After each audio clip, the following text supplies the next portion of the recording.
Mother Volga, the longest river in Europe, Russia's life artery. Just under 1 million people live in Volgograd today. The city sprawls along the banks of the Volga for 90 kilometers. The city used to be called Tsaritsyn, then Stalingrad. I am Stepan Ratsin, known as Stenka. With my Cossacks, I am fighting the boyars and against all those who are robbing the farmers of their money. It's time for a rebellion.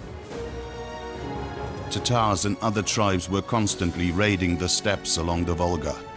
The appeal by Catherine the Great was intended to bring as many settlers as possible to Russia's south. My name is Christian Gottlob Züger. I am German. Really, I wanted to go to America. Now I have ended up on the Russian steppe. Volgograd is an important commercial center. Several trade routes join up here. The substance around which all else revolves is oil. My name is Robert Nobel.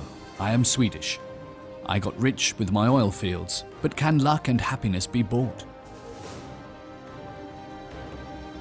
In World War II, Stalingrad was the site of a ferocious battle in which more than 1 million people died. My name is Galina Alexeyevna Makazanova. I was born here. We were at work when the first bombs started falling.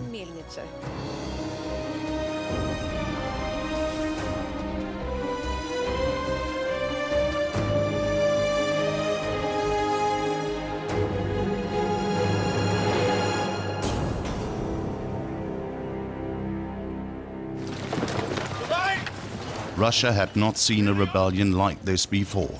In the early summer of 1670, a host of angry Cossacks reached Tsaritsyn, today's Volgograd. Their leader was Stenka Ratsin, one of the most fascinating figures in Russian history.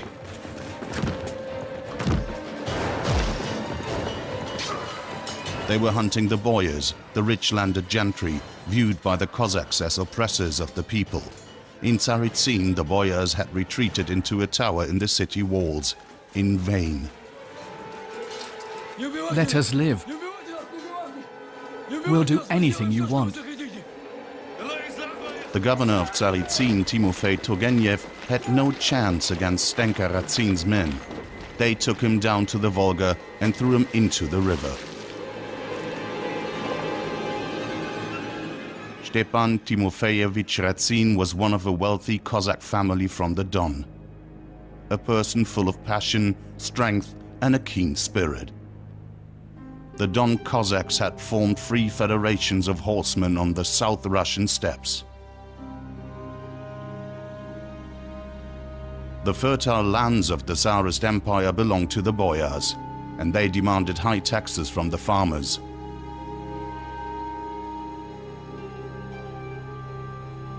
Many farmers had left home and hearth and fled south, and there were more and more of them. Stenka Ratsin put himself forwards as protector of these landless peasants.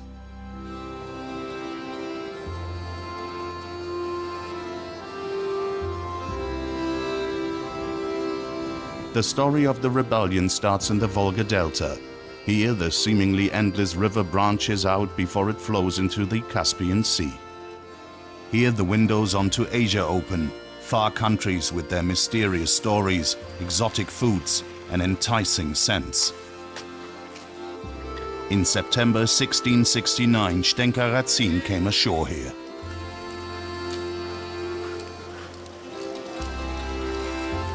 For 2 years his men had been pirates, striking terror into sailors on the Volga and the Caspian Sea.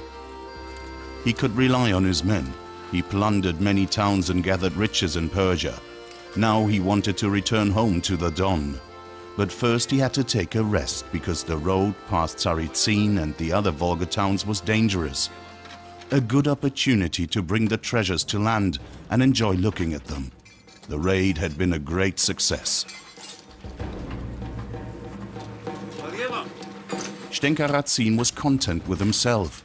His wife Alyona was waiting for him at home. He'd captured her during a fight with the Tatars. Nobody back home need know that he spent many a night with a captured chieftain's daughter, especially since he threw her into the Volga in front of all his men, just as he always did when someone got bothersome. In far-off Moscow, they'd had enough of Stenka Razin. Half a year earlier, the Tsar had issued him a pardon. If he stopped thieving, all his crimes would be forgiven. Usually, Tsar Alexei Mikhailovich was known as the Peaceful, but his patience had reached its limits. In a letter, he requested that the city fathers along the Volga confiscate weapons, munitions and booty from the Cossacks. Meanwhile, Stenka Razin was passing the Volga town of Tsaritsyn on his way to the Don. He wanted to stop here with his men, as they were hungry and thirsty.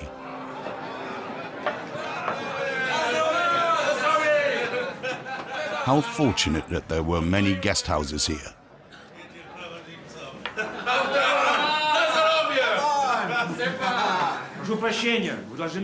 But the landlord demanded 20 rubles for the modest feast. "That's too much," replied Stenka. "But we have to charge you double," stammered the frightened landlord. "The governor has ordered it." Then the farmers told him that they often had to pay the boyars excessively high taxes. If you couldn't pay, you were taken prisoner and even maltreated. Many were still languishing in jail. The governor of Tsaritsyn later wrote, "The Cossacks under Stenka Razin want to kill me. I jumped out of the window and broke my leg. Then Stenka broke the lock to the prison and released all the prisoners."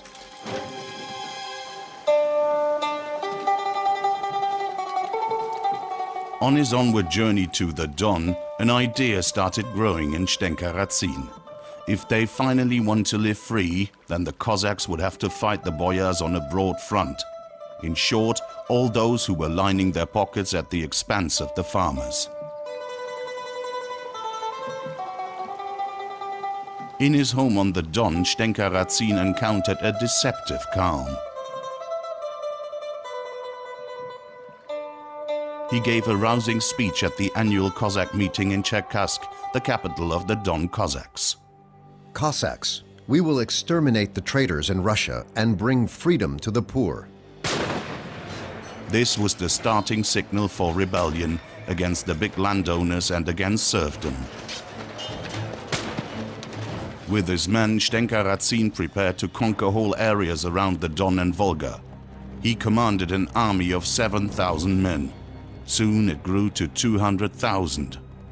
In Tsaritsyn, Astrakhan and the other Volga towns, Razin's men were joined by countless farmhands, serfs and even Tsarist soldiers. The rebellion escalated into a peasant and Cossack war.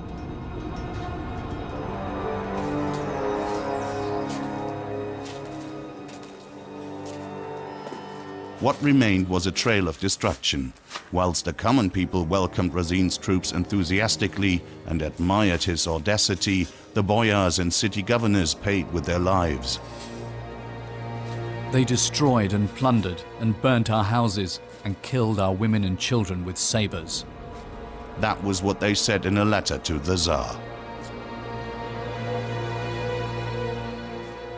The Volga region became one huge battlefield. The rebels moved from Tsaritsyn north along the Volga. Their decision was taken in September 1670 at Simbirsk. The Cossacks had been laying siege to the city for nearly a month. Then suddenly a host of 1,500 soldiers of the Tsar appeared and prepared to attack. Stenka Razin wasn't reckoning with that. He was fighting in the front line.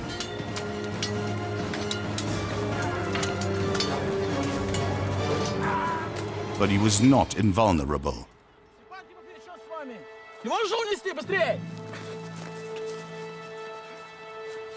His men managed to bring him to safety, but the mystique that surrounded him and his army had gone. After Simbirsk, fortunes changed. The rebellion, formidable but disorganized, had failed. Thousands of Cossacks were now executed. Zdenka Radzin was arrested and brought to the Cossack town of Cherkassk, to the place where he'd called the rebellion only a few months before. The chains that bound him can still be seen in the Church of Resurrection.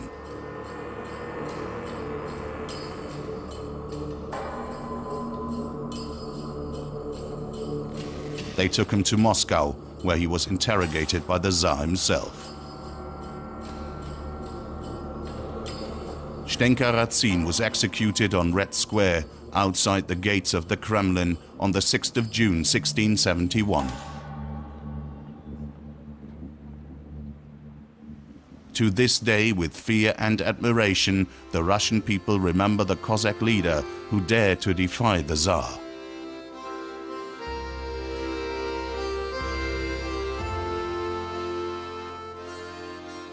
His riches are said to be buried beneath the Zdenka Radzin cliff, north of Volgograd.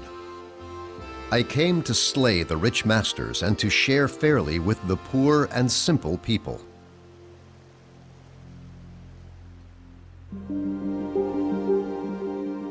If you drive from the center of Volgograd south along the river, you arrive at a German settlement with German houses and a German Protestant church built in the early 19th century.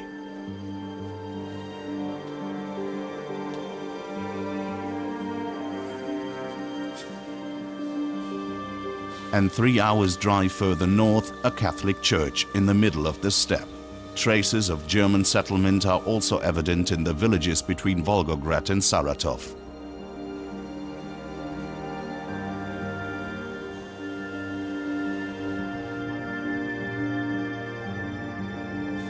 Signs of a foreign culture in an area that couldn't be more Russian.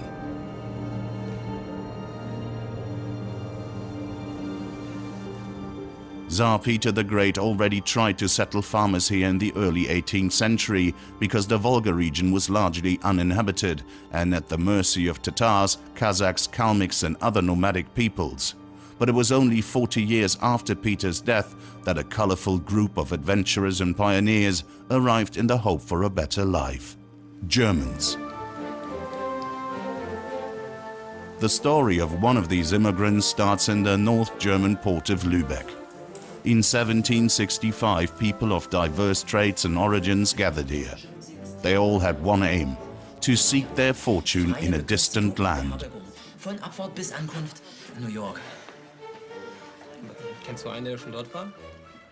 19-year-old toolmaker Christian Gottlob Züge from Gera had ended up here. From a young age, he dreamed of foreign lands. Now he wanted just one thing: to see the big wide world, preferably America. Over 1,000 people were looking at the boats in Lübeck's harbor with longing. Economic misery and bitter experience during the 7 Years' War had persuaded them that there was only one course: to leave their country. More and more often, strange men were turning up in Lübeck's dockside taverns. Guten Abend, Herren. Darf man sich zu euch setzen? Ja, sicher. They were conspicuously well dressed and always in a good mood. They would speak to anybody who wanted to get away. So what brings you here? We want to emigrate to America. America? But haven't you heard of the appeal issued by Catherine the Great? Catherine? Russia? No, we want to go to America. We've had enough of life here. Das haben wir satt. And they talk of a land that Christian Gottlob Züge only knows from hearsay: Russia. Lust mehr auf ihre Heimat haben. Ein Paradies in Russland. Seht selbst, hier ist der Aufruf.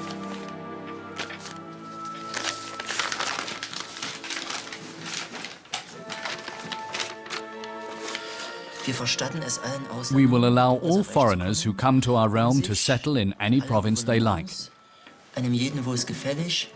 Yes, that sounds good. Das klingt auch gut. But I don't know. Ich weiß es nicht. In the previous year, 2,500 people had followed the invitation of the Empress, herself German-born. In her proclamation, Catherine the Great promised all colonists money and land. Was it possible to turn down such an offer? My imagination transported me to meadows and pastures, so sparkling and lovely as they might not have been in paradise.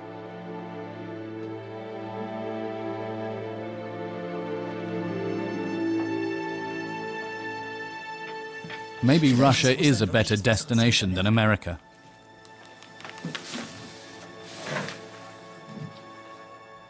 Okay, I'll do it. I'll go to Russia.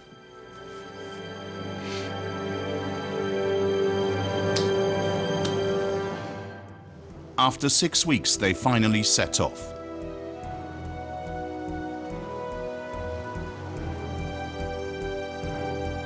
Their course took them past Bornholm across the Gulf of Finland to Kronstadt near St. Petersburg.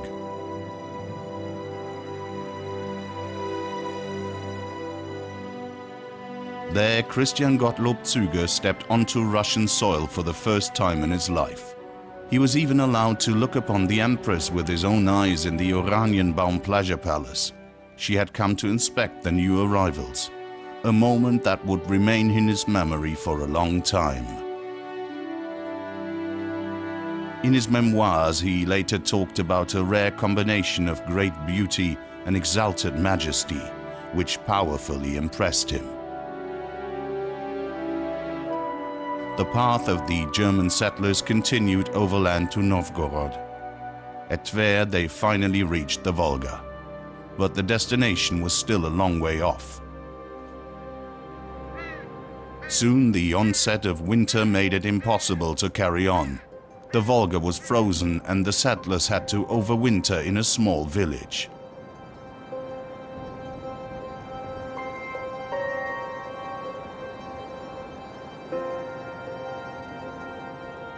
Spring only returned after many cold months. Before continuing his journey, Christian Gottlob Züge experienced the Russian Easter celebrations. The ordinary Russians find great enjoyment in getting drunk, but carry it off well compared to us and other nations. They get more hearty and affectionate with each other, kiss and hug each other, and sing happy songs. Dzień dobry. Dzień dobry. Dzień dobry.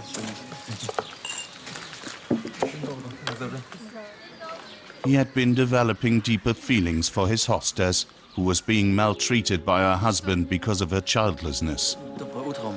The looks my hostess gave me indicated that she was not averse, with my help, to the idea of seeing whether she could be freed of all the reproaches that she was subjected to and which hurt her. I often received baked goods, with which I was very pleased.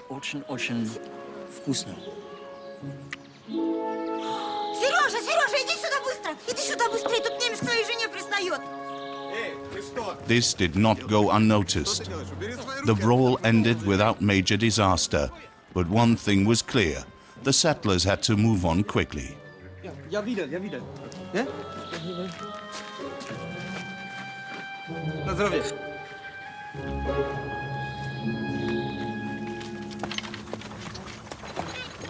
As soon as the weather permitted, Christian Gottlob Züge and the other colonists continued their journey south. The way across the steppes of South Russia seemed to have no end. Gradually, Züge began to wonder if he'd made the right decision.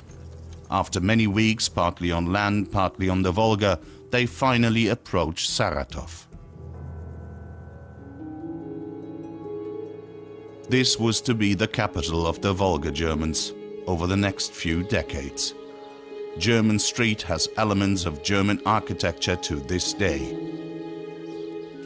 I hardly knew I was in Russia, since I could live amongst Germans, of which there were many in Saratov. On they went across endless steppes. Slowly, Christian Gottlob Züge started getting anxious. He'd got an advance of 150 rubles from the German consul in Saratov.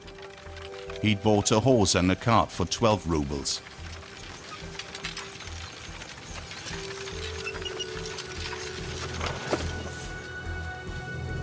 Then, one hot afternoon, We have arrived.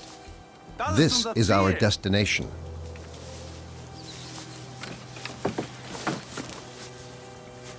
So this is supposed to be this paradise that was promised us in Lübeck? Courage, boy. The promised houses will be built. Chin up. It seems more like Paradise Lost to me.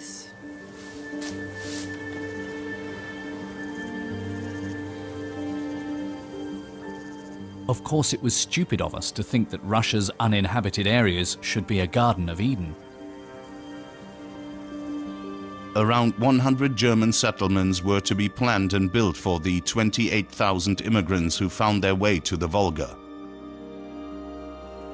But nothing was happening where Christian Gottlob Züge was supposed to settle.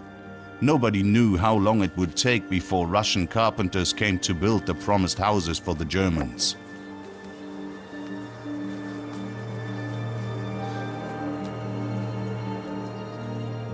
Weeks, possibly even months.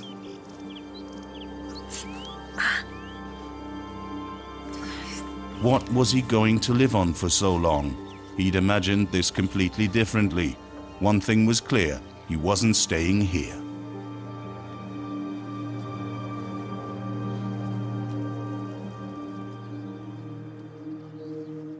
In 1774, Züge returned to Germany, to the town of his birth, Gera. Here he wrote his memoirs. He wasn't to experience the heyday of the Volga Germans.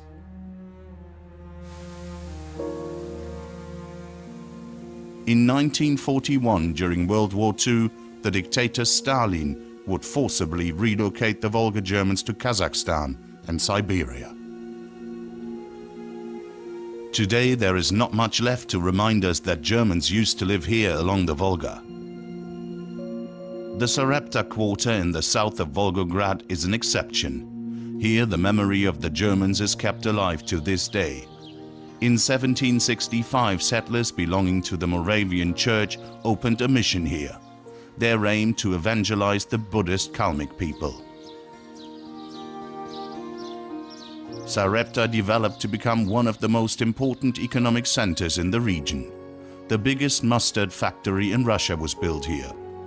Its products were delivered to the Tsarist court. You can buy Sareptska mustard in Russia to this day.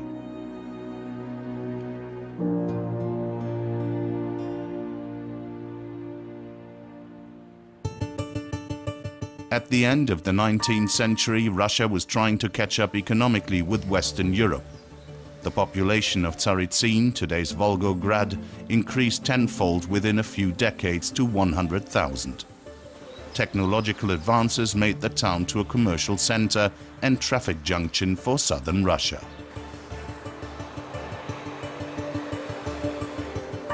The Volga is the only continuous waterway between the north of the country and the Caspian Sea, the gateway to Asia, where only a few decades earlier, barge haulers were still pulling the ships. Motorized barges were now plying up and down the river.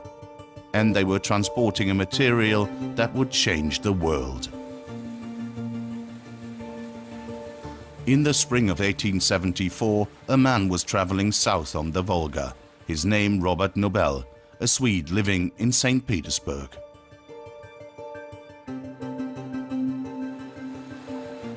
His path took him first to Tsaritsyn. From there he wanted to continue to Baku on the Caspian Sea. How far away St. Petersburg now seemed. Robert's brother Ludwig was the director of a weapon factory in Perm. Robert was supposed to be here to buying walnut wood for rifle butts. His second brother Alfred had returned to Sweden after many years. He invented dynamite.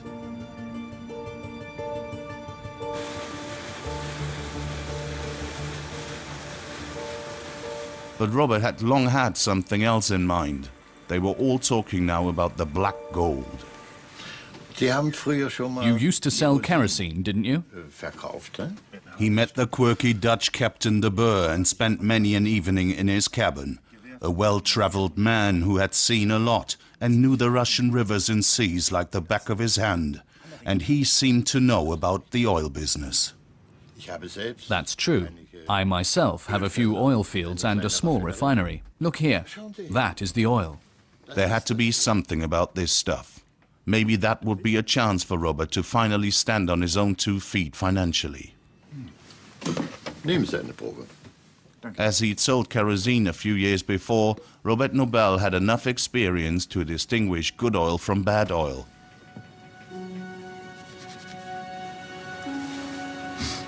Richtig gut. He could buy the oil fields and a small refinery on the Caspian Sea from the captain for 25,000 rubles, his brother's money intended for timber. Maybe it would be the foundation for immense wealth. Ich mache Ihnen einen günstigen Preis. Ja, ich weiß eigentlich nicht, ob ich Interesse daran habe.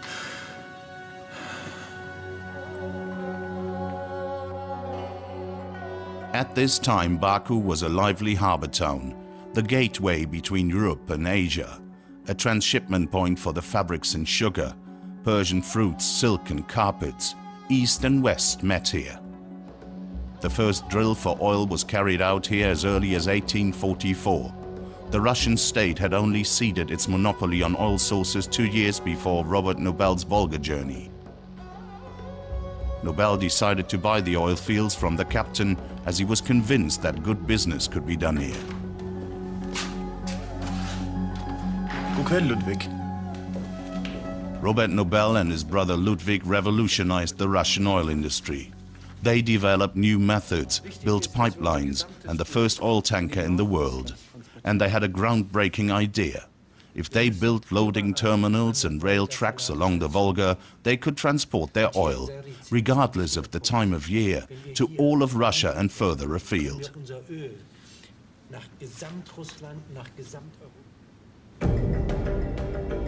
Central to the plan was Tsaritsyn, by now an important commercial center on the Volga.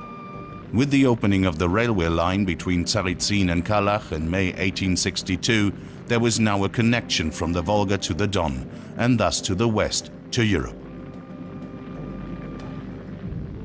Here the brothers built a large oil-loading terminal, Nobeltown.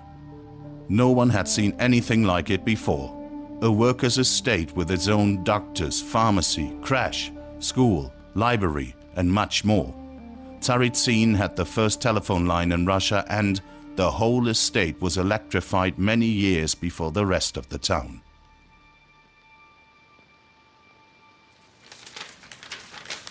The Nobel brothers soon employed more than 1,000 people with their oil emporium. The name Nobel rapidly became known throughout the country.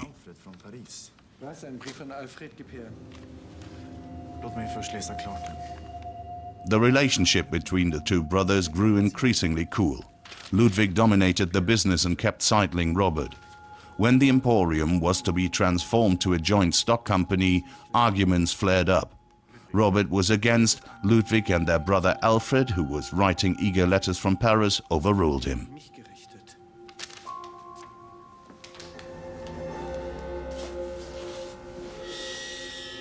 Robert's opinion carried no weight. Even though it was his idea to build up the oil business, his brother Ludwig was playing the boss. Soon 70% of the oil extracted in Baku was going through Tsaritsyn. Along their own rail tracks and along the Volga, which is a kilometer wide here, the Nobel brothers transported their products over the whole continent.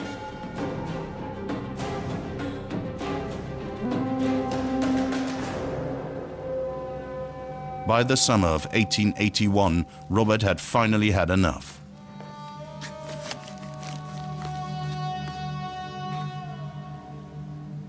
It was he who'd made the Nobel brothers the richest men in Russia. Was he to be downgraded to a mere clerk? That was not why he had bought the oil fields from the Dutch captain. Robert returned to Sweden and retired from the business.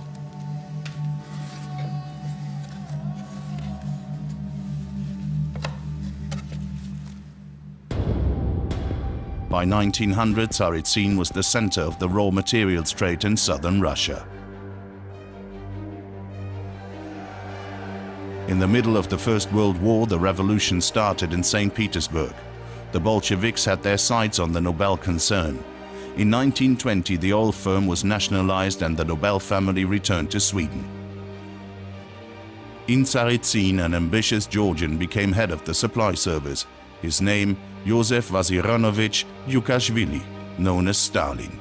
By the time he became General Secretary of the Soviet Communist Party, the city had been renamed after him, Stalingrad.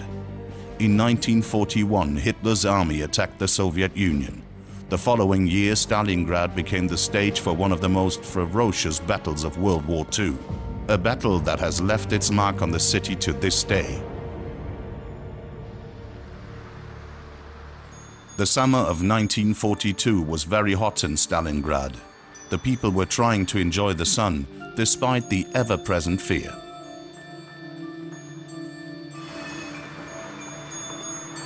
The war so far was going badly for the Soviet Union. The German army had advanced to the Volga. Stalin had forbidden the population to leave the town. No retreat was the slogan. Even women and children had to dig trenches and help with the upgrading of the defenses.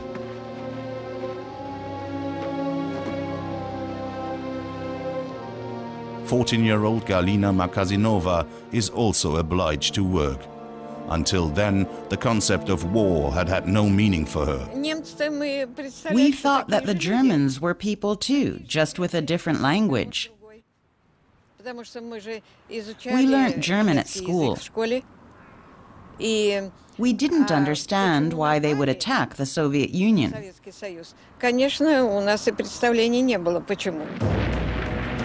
Before the great air raids of 1942, the Germans had dropped leaflets over the city. They said that Stalingrad was surrounded and its days were numbered. A few days later, the Germans started ferociously bombarding the town.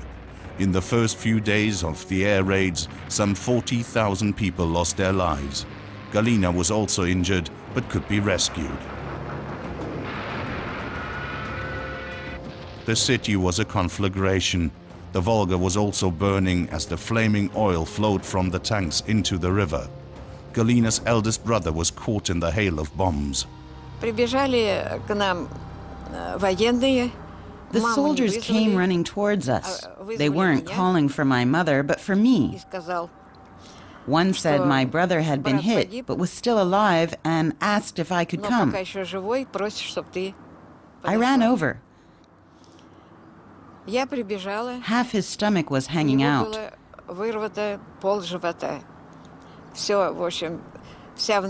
Nearly all his innards were on the floor. But he was still breathing and could speak a little. He said, "Write to Papa on the front that I died." He had no message for my mother. Then he fell silent and died.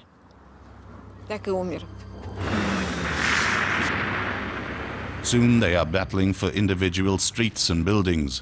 By November 1942, the Germans had gained near control over Stalingrad.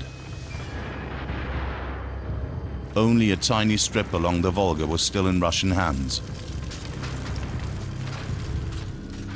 Amongst the German soldiers was Vincent Skrizemer, at 19, one of the youngest.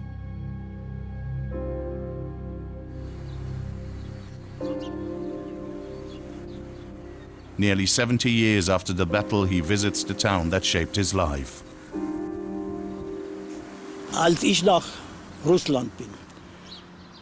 When I was in Russia, it was quite obvious to me, through all the propaganda, that we would meet bad people, a primitive people. The Russians were a lesser breed. They weren't Aryan.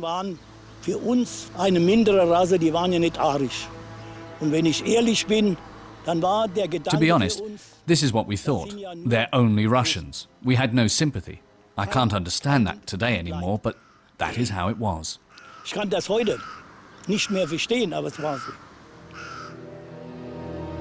It was too late for a complete evacuation. Around 75,000 people had to stay in the ruined city. Many would starve or freeze to death in the coming winter. Galina fled with her mother, brother and sister to stay with an aunt in the west of the town. When we walked through town with the cart, it was a nightmare. Everything was burning. We heard screaming. We could hardly walk because there were flames everywhere. That was very, very bad. We saw real war. In the ruins of her hometown, she had to witness the death of her second brother. Her sister Lida was burning in a house. She couldn't save her.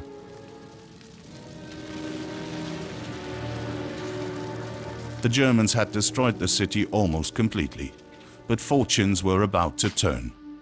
In November 1942, a huge counter-offensive began. After bitter fighting, Soviet troops managed to surround the German Sixth Army.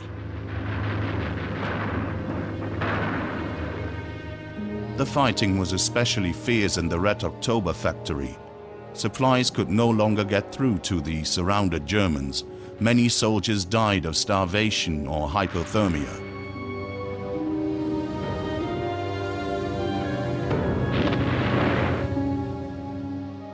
On the 31st of January 1943, the German Sixth Army surrendered to the Soviet troops. The soldiers were taken prisoner, mostly young men who'd pointlessly had to risk their lives for an inhuman ideology. What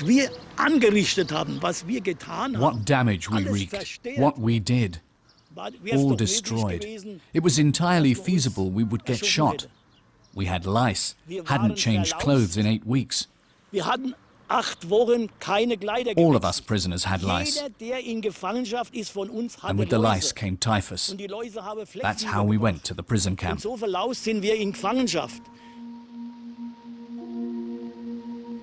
Vincent Griesemer was taken to the Frolov prison camp around 100 kilometers from Stalingrad, together with 6,000 other Germans. 3 months later, only 1,000 of them were still alive. It was to be more than 10 years before the last of the German prisoner of wars was sent home again. Stalingrad, the former Tsaritsyn, had perished. Around 150,000 Germans and over 1 million Russians had lost their lives. It would be a long time before normal life was possible again in this place. In late February 1943, Galina Makatsinova returned to Stalingrad with her mother. First, we removed the corpses. They gave us a horse cart. Then us 4 girls dug out the corpses with our bare hands, put them in the cart, and took them away.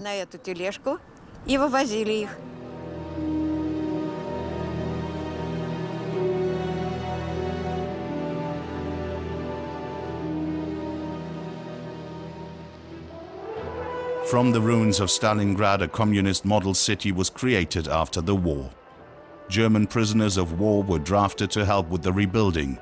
The memories of the misery and atrocities were to be removed from the city's image as quickly as possible.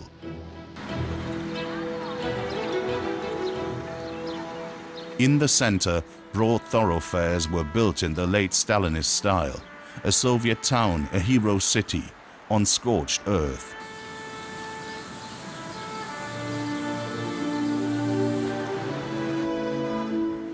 The sacrifices of the defenders were not to be forgotten. In 1959, building works for a monumental memorial begin on the Mamayev Kurgan north of the city center. During the fighting, the hill was the scene of fierce battles. At 82 meters, one of the tallest freestanding statues in the world was being built here. The motherland calls. The work took 8 years. The statue became the city's landmark. By the time the official inauguration took place in 1967, the city had long had a new name, Volgograd.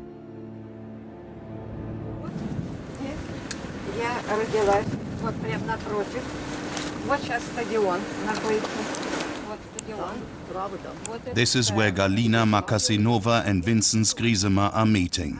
70 years after they experienced the town in ruins.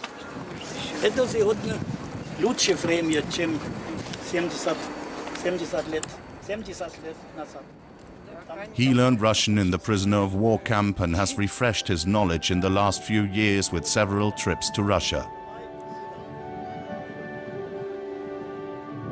In the 1960s, a park with the Hall of Soldiers' glory was laid out on the slopes leading down to the Volga. Behind the remembrance flame are written the names of 7,200 soldiers who fell during the battle.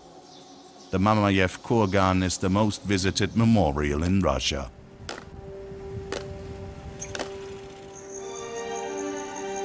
But in the 1990s, a place of reconciliation was built outside the city gates with the help of the German War Graves Commission.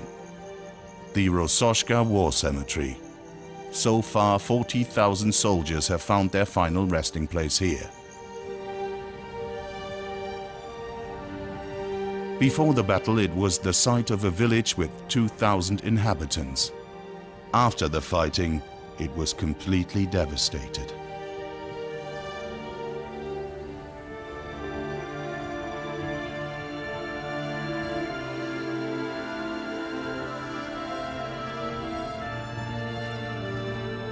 Wir sind dahin und niemand hat uns gerufen. Und da sage ich immer, was für ein Wahnsinn der Krieg ist. Mit einem Wort gesagt.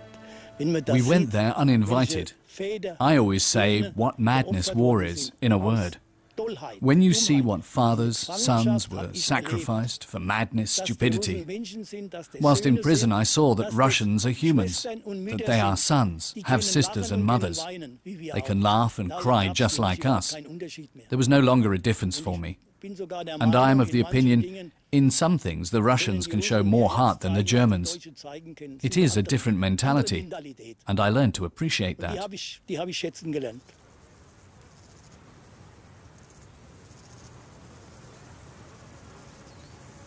Мир должен быть. Никакой обиды. Тем более сейчас такое уже молодое поколение. There should be peace and no animosity. And besides, there is now a young generation that should understand that neither the Russians nor the Germans want war. They don't want their families to perish. Health to all peoples, the Russians and the Germans.